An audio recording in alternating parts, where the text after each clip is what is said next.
Good morning, students. Today we are going to study our first unit, that is philosophical foundation of curriculum.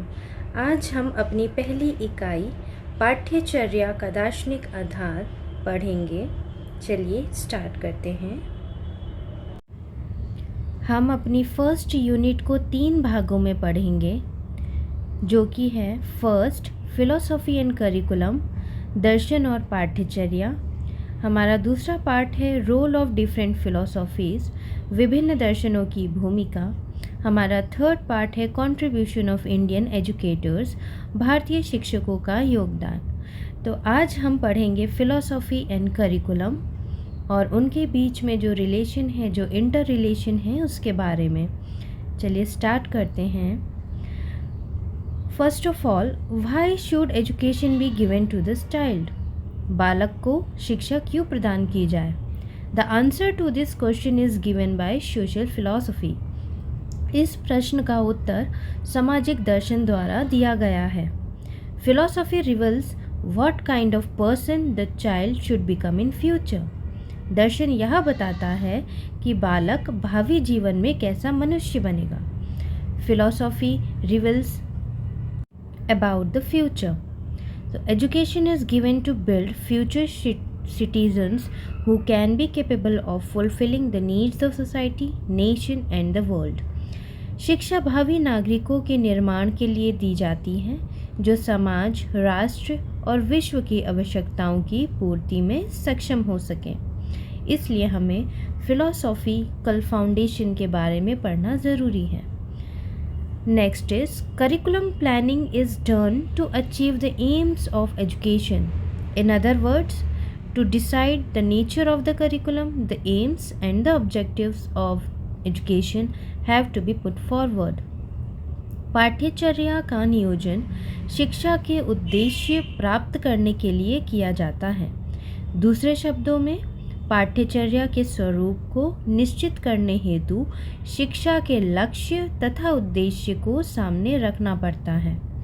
Objectives are drawn from philosophy. उद्देश्य दर्शन से प्राप्त होते हैं. As per the objectives of education, outline of the curriculum will be planned. जैसे कि शिक्षा के उद्देश्य होते हैं, उन्हीं के अनुकूल पाठ्यचर्या की रूपरेखा तैयार की जाती है. इसीलिए हमें करिकुलम की प्लानिंग से पहले जो फिलोसॉफिकल फाउंडेशन है उसका पता होना चाहिए. If this is not done, then the attainment of the objectives of education becomes difficult.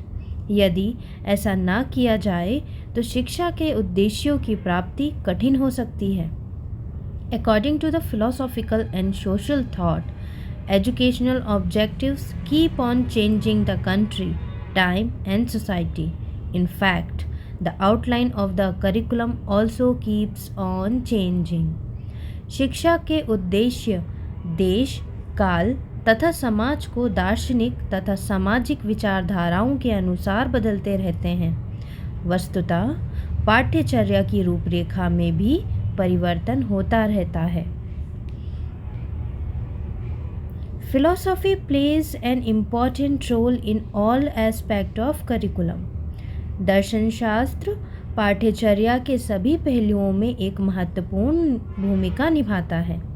It provides a base for organising school and classroom activities to the educators.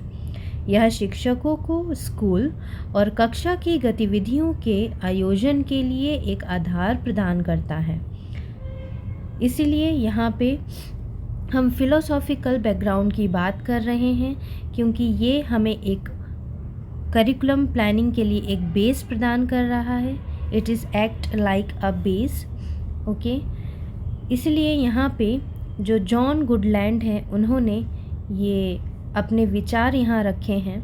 The views of Goodlad is philosophy is the beginning point in curriculum decision making and is the basis for all subsequent decisions regarding curriculum.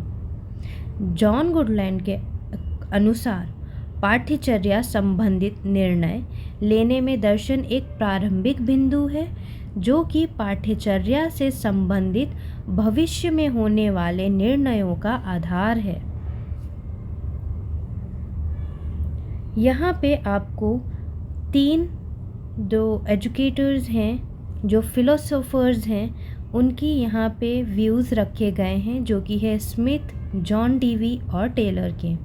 सबसे पहले हम Smith और उनके साथियों के द्वारा दिए गए दार्शनिक विचार को पढ़ते हैं। It is essential for formulating and justifying educational purposes, selecting and organizing knowledge, formulating basic procedure and activities, and dealing with the verbal traps. यह शैक्षिक उद्देश्यों को तैयार करने और उचित ठहराने, ज्ञान का चयन और आयोजन, बुनियादी प्रक्रिया और गतिविधियों को तैयार करने और मौखिक जाल से व्यवहार करने के लिए आवश्यक है। तो स्मिथ और उनके साथियों के द्वारा ये जो फ़िलोसॉफ़िकल व्यू है वो दिया गया है कि किस तरह जो फ़िलोसॉफ़िकल फाउंडेशन है वो करिकुलम की प्लानिंग में एक रोल प्ले करता है, हमारे एजुकेशन में जो एलिमेंट्स या तत्व हैं उनको किस तरह ये प्रभावित करता है या ये किस तरह से आवश्यक है। जॉन डीवी के अनुसार the philosophy as the general theory of education and the business of the philosophy is to provide the framework for the aims and methods of schools. वह दर्शन को शिक्षा के सामान्य सिद्धांतों के रूप में परिभाषित करते हैं और दर्शन का कार्य स्कूलों के उद्देश्यों और विधियों के लिए रूपरेखा प्रदान करना है। इसी तरह टाइलर की आइडियोलॉजी के अनुसार उन्होंने डिस्क्राइब किए हैं 5 criteria in relation to school purposes. Among one is philosophy influencing educational goals and are interrelated with each other. Tyler ने 5 मानदंडों का वर्णन स्कूल के उद्देश्यों के संबंध में किया है, जिनमें से एक दर्शन है जो कि शैक्षिक लक्ष्यों को प्रभावित करता है और एक दूसरे के साथ परस्पर संबंधित है। टेलर ने जो 5 क्राइटेरिया दिए हैं उनमें से एक फ़िलॉसफी है और ये जो फ़िलॉसफी है ये जो एजुकेशनल गोल्स हैं उनको इन्फ्लुएंस करता है, उनको प्रभावित करता है। तो बाकी जो 4 क्राइटेरिया हैं मैं भी वो बता देती हूँ आपको। स्कूल पर्पसेस या विद्यालय के जो उद्देश्य हैं उनको ये 5 क्राइटेरियों के द्वारा टाइलर ने यहाँ पे रिलेशन बताया है। सबसे पहला है स्टडीज़ ऑफ कंटेम्प्रेरी लाइफ, समकालीन जीवन का अध्ययन।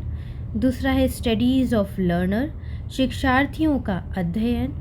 Use of psychology of learning, सीखने के मनोविज्ञान का प्रयोग। यूज़ ऑफ फिलॉसफी, दर्शन शास्त्र का प्रयोग। सजेशन फ्रॉम सब्जेक्ट स्पेशलिस्ट, विषय विशेषज्ञों का सुझाव। ये पांचों ही क्राइटेरिया ऐसे हैं जो आपस में अंतर संबंध रखते हैं, इंटर रिलेशन रखते हैं स्कूल पर्पसेस से। आज के हमारे इस लेक्चर में हमने जो फिलॉसफी हमारा दर्शन है और करिकुलम दैट इज़ पाठ्यचर्या, इन दोनों के बीच में इनका रिलेशन और क्यों हमें फ़िलोसॉफ़िकल फाउंडेशन पढ़ना चाहिए हमने ये जाना।